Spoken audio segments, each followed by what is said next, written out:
Yung garning merienda lang, mga pisan. Ay wow! Napakasarap. Ay parinay. At kakain ng marami. Uhuy! Magbabalik si Boss Get. Siguro naman ay alam nyo na yung mga meriendahang iyan. Itlog, kantong, tsaka tinapay. Mga pisan, syempre, alam nyo na, masarap yan. Unahin na natin, magpapakulo tayo ng tubig. Syempre, habang nagpapakulo, binanatan ko na, magbabati tayo ng itlog. Hindi pala magbabatay. Magbabasag tayo ng itlog. 7 nga pala yan, mga pisan. 7 piraso. Pagkakamahal na ng itlog ngayon. Kaya wag niyong sasayangin. Siya i-pass forward na natin, mga pisan. Siyempre, pagkatapos, bubudburan na natin ang asin. Siyempre, pampalasa yan, mga pisan. Yan, lagyan na natin, mga pisan. Kinamay ko na yan, mga pisan. Malinis naman ang aking kamay. Naghuhugas naman ako ng maigi. Nag-safeguard ba ako? Nag-safeguard ba? Siyempre, tapos, imemekos-mekos na natin ng konti. Sige, mekos-mekos na natin yan, insan. Sobrang sarap yan, insan. So, yun nga. Habang naghihintay tayo kumulo ng tubig. Yun, siyempre. Habang naghihintay tayo kumulo ng tubig, siyempre, nag-iisip muna tayo kung tama ka itong pinaggagawa natin sa buhay, mga pisan. Siyempre, pisan, napakasarap yung ating lulutuin yan. Kanton lang yan, tinapay, pati itlog. Pero the best yan, mga pisan.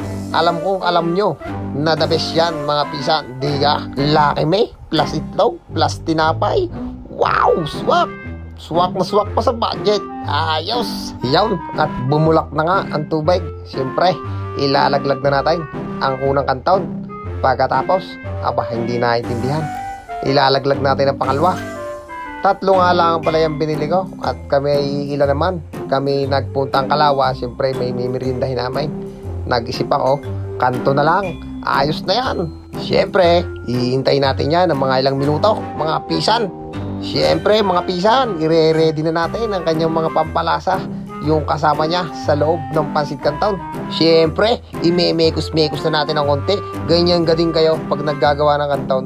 Inilalagay nyo na yung pampalasa. Yung iba, hindi ko alam. Yung iba siguro. Ayun na nga, mga pisan. Ayos na. Ready for hango na ito, mga pisan. Kunting sala-sala lang. DIY na tayo, mga pisan. Wala tayong pansala. Kayang-kaya yan. Madali lang yan, mga pisan. Basta wag nyong itatapon. At sigurado, ubos yan, mga pisan.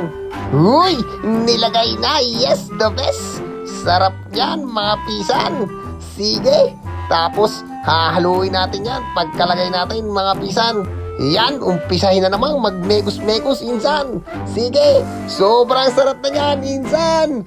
Buti na lang, di natin kinamay, insan. Mapapagalitan tayo ng mga kalahi natin, insan. Yun, pagkatapos nga, ayos na ang ating pansit canton. Dadako naman tayo, magpiprito tayo ng itlog, mga pisan. Siyempre, palaman yun sa tinapay, mga pisan. Siyempre, pisan, magpapainit na ulit tayo ng mantika, pisan. Diyan natin ipiprito ang ating itlog, mga pisan. Iyan na nga, ilagay na natin ang ating cooking oil. Kung alam nyo sa Tagalog yan, mantika. Mantika, mga pisan. Iyan, syempre, pag mainit-init ng konti, hinaan nyo lang ang apoy, mga pisan. Ilaglag nyo na ang itlog, pisan. Pag nagluluto nga pala ako ng itlog, mga pisan, at ilalagay ko sa tinapay, hindi ko siya niluluto ng ayos, pisan. Parang medyo malasado ng konti, mga pisan. Iyan, pisan, parang ganyan lang, pisan. Hahanguin na agad natin yan. Hindi na natin kailangan pang sunog-sunogin yan, mga pisan. Siyempre, naluto na namin lahat, pisan. Yung itlog, yung kanton, ready na tayo, mga pisan. Iyan nga, mga pisan, uupakan na namin. Kasama ko nga pala ang pisan ko. Nagpunta nga pala kaming Kalawan. Siyempre, dinalaw namin yung aming tiyo. Uumpisa na namin to, mga pisan. Yung mga ganitong merienda lang, mga boss, mga pisan, ay napakasarap na. Sigurado ako sa inyo, ay garantisado. Huwag mong sasabihin itlog kantaon at tinapay lang yan, mga pisan. Ay sigurado. Maniwala kayo sa akin. Siyempre, bibigyan na natin ng first bite, mga pisan. Salamat, Lord. Solid talaga ang Lucky Me. Lucky Me pansit canton. Baka naman, simula bata hanggang pagtanda, ay ari na ang minimirienda ko. Ayan, siyempre, busog na kami magpisan.